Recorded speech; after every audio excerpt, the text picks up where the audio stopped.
Now, Joe, one of the classic shots that we always face is the group shot. You know, whether it's a Little League team, a wedding group, or even a group of young ballerinas, it always presents a lighting challenge. So what are some of your tips for handling that? First off, don't do it ever.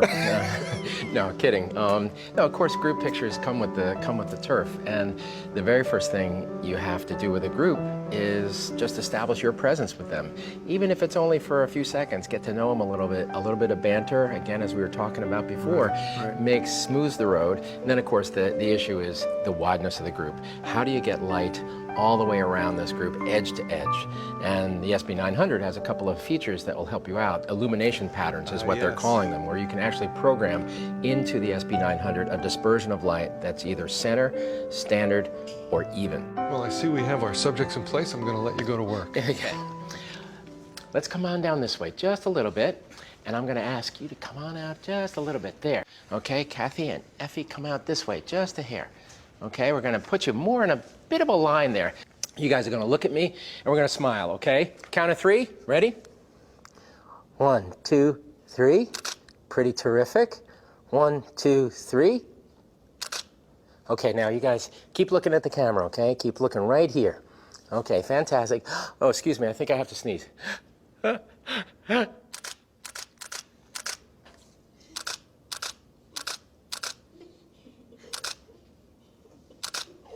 I'm going to keep taking pictures as long as you guys keep giggling.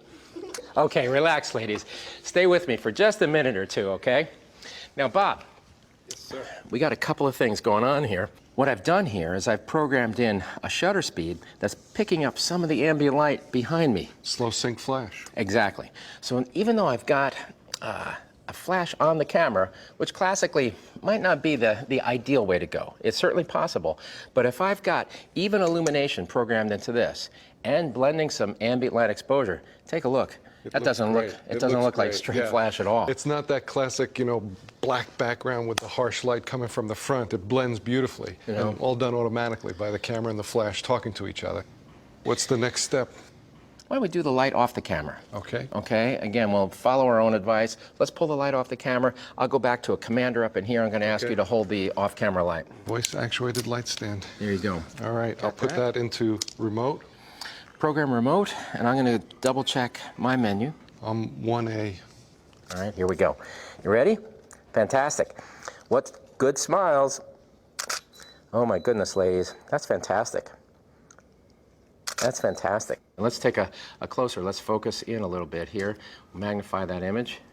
The light is even. It's perfectly spread across the group. Everybody looks good, and the blend of available light and flash is perfect there. It is. You even got the camera's even reading so much available light, you know, that we have a completely even illumination on the back walls and even some translation through that frosted glass. Pretty amazing. Hey, Joe, another way to get a nice even spread of light is adding a second one. Yeah, two lights. In this instance, we're going to go with two SB800s. Ladies, are you ready to do this again? Yeah. One more time. All right? We're going to go 3 pictures, fantastic giggles. Okay, ready? 1, 2, 3. Way to go. Irina, I'm looking at you. Good. I know you can do it. I know you can do it. Fantastic. You guys are great. Hang in there for me for one more minute. Now, what happened here is we have just a really smooth, process of the light across the whole scene. The camera is dragging shutter, that term that we use. Slow sync. Slow sync. It's pulling in some ambient exposure. And you know what also, I oftentimes feel if you go to a 2-light solution, your recycle, is shorter, right? Right there with you. Yeah. All right, this is the way we're going to do this. Everybody see me all right? No. Oh, okay. All right. I guess I'll have to adjust this, huh? Now, what we're doing up here is just doing a light panel. Now, a little bit more sophisticated. Obviously, a little bit more work. But as you can see, it goes up pretty simply. All right. Okay, ladies, here we go again. Positions, please. My goodness. All right. Now, I'm going to do a quick test picture here because we put up this newfangled light source, and we want to see how we're doing. Oh, yeah. Yeah. Very smooth. Very smooth. Silky light quality now. You know what the amazing thing is? All the exposure information is originating at the point of view of the camera. and hence I can put these lights behind something, okay, like this light panel. Have you noticed I've touched none of the camera it controls. compensates automatically. You know, ITTL. ITTL, I'm still in the same exposure I was when I didn't have this up, which is amazing. Okay, but not as amazing as you guys. Hey Bob, I'm going to start to shoot a couple pictures, but could you get that low fill card for me again? A low fill. Ready? Dance positions, everyone. Last time. Okay, 1:59 and 47 seconds. I've got 12 seconds left. Bob, count it down. Let me see how many pictures I can make. Oh no! 9. Here we go. 8. Right this way. 7. Giggles. 6. More giggles. 5. 4. 3. He's cheating. 2. 1.5. 1.5. You're finished. You're fantastic. Way to go, you guys. How about high fives all around? Ready? 1, 2, 3. There we go. There we go. All right, fantastic. Way to go. So I would be looking for peak activity somewhere in the neighborhood where Melanie is. And perhaps we can rotate through there. Maybe we can take turns. Each of you do your own particular expressive move and or bring to the party that your own persona as a dancer. No, she's got to jump toward the light. Okay, let's see how we do. Okay, Joe, in this next scenario, we have some dancers who are going to go through some jumps and leaps for you. What's your ideas on handling motion with the speed lights? A couple of different ways to go about showing motion when you're photographing with a still camera. One would be to go with the flow, show the motion, let the action blur. Now, to show the blur with a speed light, you'd be going to what, slow sync flash? Slow sync is a very useful tool for that. You've got the stopping power of the flash, but you're blending that with the ambient light condition and a slow sync that retains some sharpness, but also shows that blur, that dynamic action that the dancer leaping through the air is bringing to the party here.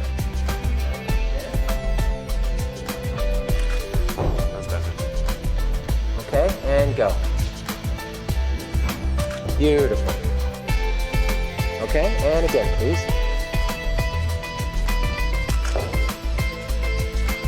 Okay. What do you think of this? Right now, what we're trying to do is see how well the flash will interact with the environment so that we have a bit of environment and we have some stopping power, but also the sense of motion in the dancer. Yeah.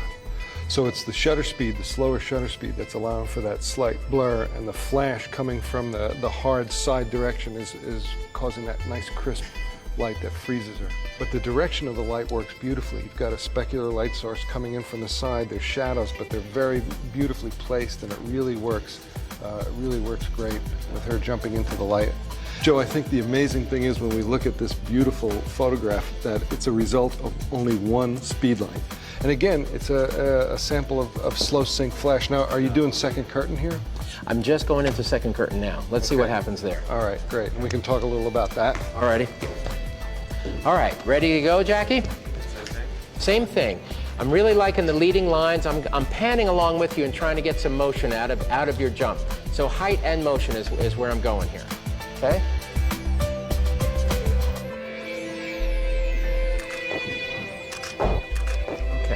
What do we think of this? Works great. I think the second curtain sync puts that blur behind it, and then, you know, the flash going off just before the shutters close really works for this motion. When you're using front curtain sync, the flash goes off at the beginning of the exposure. Rear curtain sync goes off just before the shutter closes. When you're doing motion, it's more logical to go rear curtain because then the blur is behind the subject and then the flash freezes. Yeah, so you know the direction that the subject is going. You know what I'm going to do now is I'm going to change things up a couple of ways. And how about we play with some color temperature and see how we do. Great. Okay. So you're going to change your white balance. I am. What I'm doing here is I'm taking that tungsten conversion filter, putting it on the strobe. That's keeping her warm, you know, and normally balanced. But then I shifted the camera, white balance of the overall, you know, what the camera's seeing in the overall scene to a tungsten. Ah, so then the background's going to go rich blue. Exactly. And she's going to stay nice and warm. Yep. What's it look like? Plus, we've got motion, Whoa. you know, which is actually quite beautiful.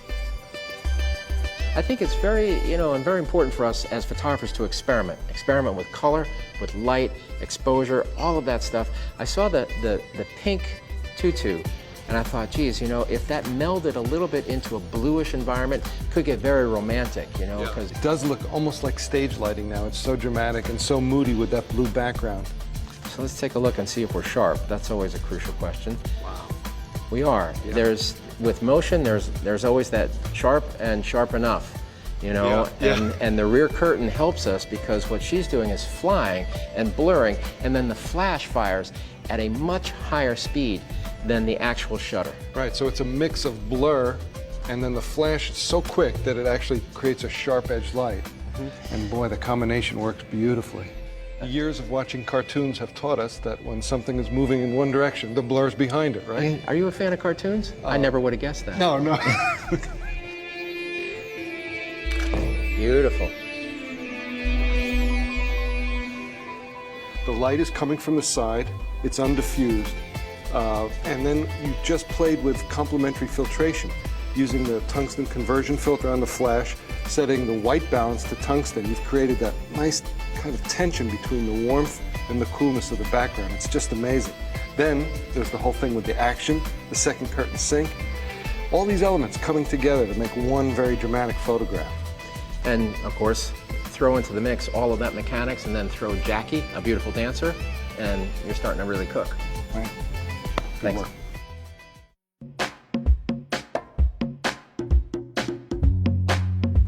What about to freeze the action? What are your ideas for that? Well, the speedlights have this remarkable capacity to link up with the cameras at remarkably fast shutter speeds. Traditional sealing for a strobe sync is generally 250th of a second. But with auto FP high-speed sync, we can go all the way to 8,000th of a second and stop action, just stone cold. 1, 2, 3, go. Lovely. Very nice. A couple of strategy points here. I backed off to a long lens. A long lens gives power and compression, and this dance move is all about power. Right, right. An immediacy, that perspective compression gives it an immediacy. Exactly. Also, with a quick move like this, especially with the power of a male dancer, I'm not going for pan and blur and romance here. I'm going for power, so I gotta nail it. It's gotta be sharp. Right now, this camera's reading 2500th of a second at f4. So you have now gone from slow sync through normal sync speeds up into the auto FP high speed sync. Exactly. So he goes up, we time it, at the peak of his jump, I hit him with not only the speed of that speedlight, if you will, and how fast that flash is firing, but I couple that up with how fast the shutter is firing now. Right. Okay, again, 1, 2, 3, go. Wonderful. And of course now, the ambient light doesn't play into this at all, so you've added a second light to come, so you have two speed lights coming from two different directions, because virtually the ambient is not a factor in this whatsoever, because you're at such a high shutter speed. Exactly. We're probably going to do a few more jumps and try to really get it at the peak of the jump and the most expression of his dance form. All right, let's switch up. Chris, can you get in there? Okay, let's try again, please. Okay, very nice. Okay, let's stop for just a second. We're going to get a couple more lights going.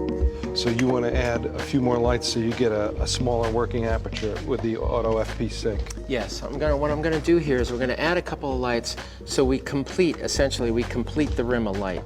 Ah, I see. And also the bargain there is I'm getting more f-stop. Yeah. A little bit more. Yeah, because at 2.8, you're getting part of the body in focus and part of the face goes a little soft. Yep, exactly that. So I think what we can do is put a couple more lights lower than those two main lights that we have now. We'll keep everything in the same group because we're going to want things running at the same power.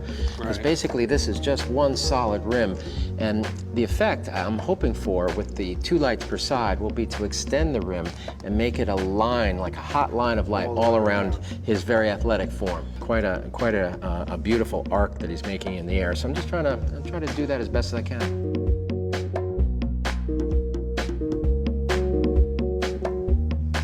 Okay, try to stay in the middle for me. Right there, there we go.